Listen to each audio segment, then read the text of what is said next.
এই যে বন্ধুরা তোমরা দেখতে পাচ্তেছো আমার হাতে আছে ম্যাজিক গ্লাস, এটার মধ্যে পানি আছে কিন্তু পানিটা পড়তেছে না। এটা দিয়ে তোমাদেরকে এখন ম্যাজিক দেখাবো। আরে মা এখানে কি করতেছে? মা তো দেখি কাজ করতেছে। মার কাছে যাই। এই যে মা দেখো আমার কাছে আছে পানি আর আমি পানি খাইতেছি, আর এই পানিটা তোমার উপরে দিয়ে দিলাম। আরে মা তুমি তো পুরো ভয় পেয়ে গেলা। হেরে রাজু আমি তো পুরাই ভয় পেয়ে গেছি। আচ্ছা ঠিক আছে তুমি থাকো, আমি এখন অন্যখানে যাই। আরে ওখানে দাদি বসে আছে, দাদিকে ম্যাজিক দেখাতে লাগবে। এই যে দাদি শুনতেছো?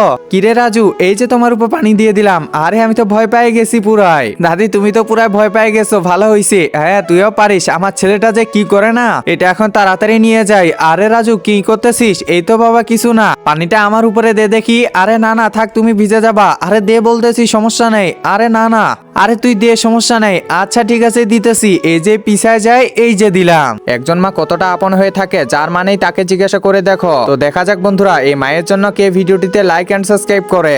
আর যারা মাকে ভালোবাসো না তারা ভিডিওটি থেকে দূরে থাকো। আরে যা সালা, আমি কেমন করে ভিজে গেলাম? আরে বাবা আমার এখানে কোনো দোষ নাই। ওই যে ওইদিকে থাকা, ওইদিকে কি আমি ওই গ্লাসে পানি দিয়ে দিছি। তোমরা দুইজনে এটা আমার সাথে ঠিক করো নাই।